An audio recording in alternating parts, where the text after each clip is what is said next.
Déclaration des députés provinciaux de Kinshasa, membres de l'Union sacrée de la Nation, en réaction à la dernière sortie médiatique de nos collègues de la dynamique Ngobila. Nous avons suivi par la voie des ondes, jeudi 12 août dernier, la déclaration des députés provinciaux de Kinshasa, membres de la dynamique Ngobila, réagissant à la déclaration des députés nationaux élus de Kinshasa sur la gestion de notre ville et avons été choqués par le caractère indélicat et discourtois des propos tenus à cet effet à l'encontre des 10 députés.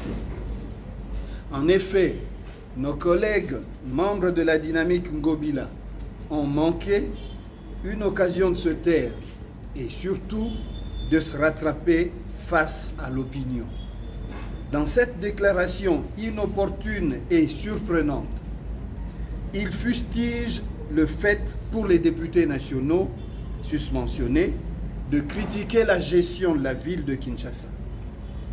Point n'est besoin de rappeler que conformément à l'article 101 de la Constitution du 18 février 2006, le mandat du député national est national et s'exerce sur toute l'étendue du territoire national, y compris la ville de Kinshasa, capitale de la République démocratique du Congo. Il va sans dire qu'une telle attitude de nos collègues précités est une méprise des missions constitutionnelles des députés tant nationaux que provinciaux et ne saurait ni engager l'Assemblée provinciale de Kinshasa ni emporter notre solidarité. Ces missions qui, en aucun cas, ne consistent à prendre la défense de l'exécutif provincial ou à partager sa gestion, sont celles de contrôler ce dernier, de légiférer et de voter le budget. Une telle attitude prouve à suffisance que la démarche visant la caporalisation des députés provinciaux de Kinshasa et la réduction de l'organe délibérant de la ville en une caisse de résonance n'est plus à démontrer. L'Assemblée provinciale de Kinshasa est devenue une chambre d'enregistrement à la solde du gouverneur Gentini Ngobila Mbaka. Au lieu d'interpeller ce dernier, nos collègues ont choisi de s'en prendre à ces députés nationaux qui n'ont fait qu'exprimer le désarroi de tout un peuple fatigué de vivre dans une cité où l'absence de l'autorité de l'État, les désordres de tout genre, la mauvaise gouvernance, le manque de leadership, l'incompétence ont élu domicile. Nous, députés provinciaux, membres de l'Union sacrée de la Nation, ne sommes concernés ni de loin ni de près par cette déclaration.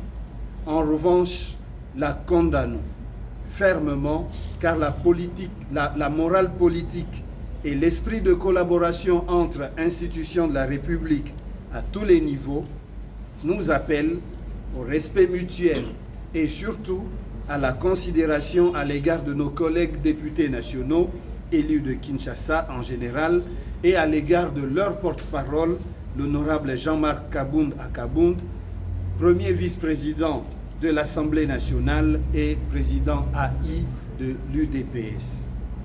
C'est pourquoi, saisissant cette opportunité, nous rappelons à l'opinion que c'est de la même manière que M. Néron Mbungu, vice-gouverneur, a été démis de ses fonctions pour avoir en son temps dénoncé cet état des choses, que l'honorable Mike Mukebai Nkosso a vu ses immunités levées afin d'être livré à la justice pour avoir adressé une question orale avec débat au gouverneur Gentini Ngobila Mbaka pendant la dernière session.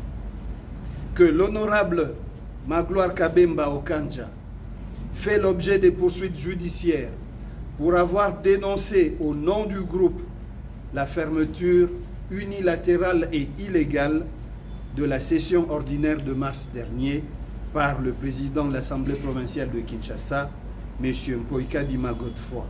La liste n'est pas exhaustive.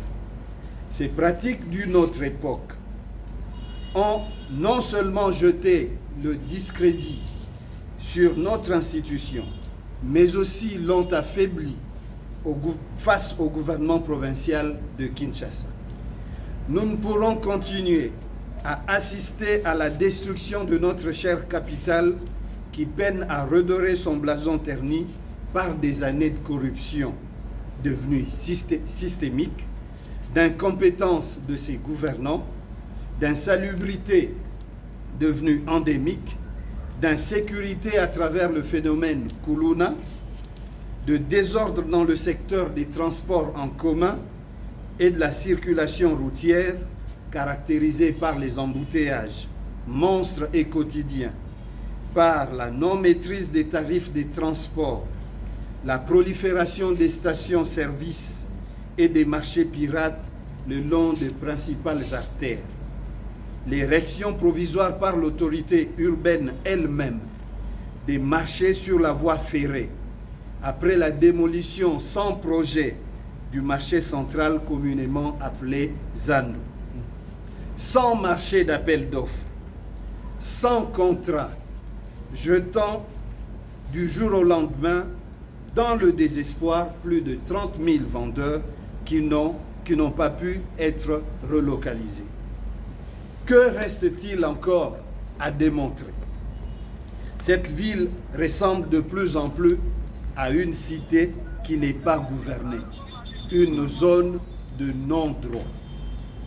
C'est ici l'occasion d'en appeler à l'implication personnelle du président de la République, son Excellence Félix Antoine Tshisekedi Tshilombo, chef de l'État, et garant du bon fonctionnement des institutions de la République démocratique du Congo, pour impulser un nouvel élan de gouvernance et de leadership à la tête des institutions de notre ville capitale, à l'instar de ce qui a été fait au niveau national et qui a mis fin à la coalition FCC Cash de triste mémoire.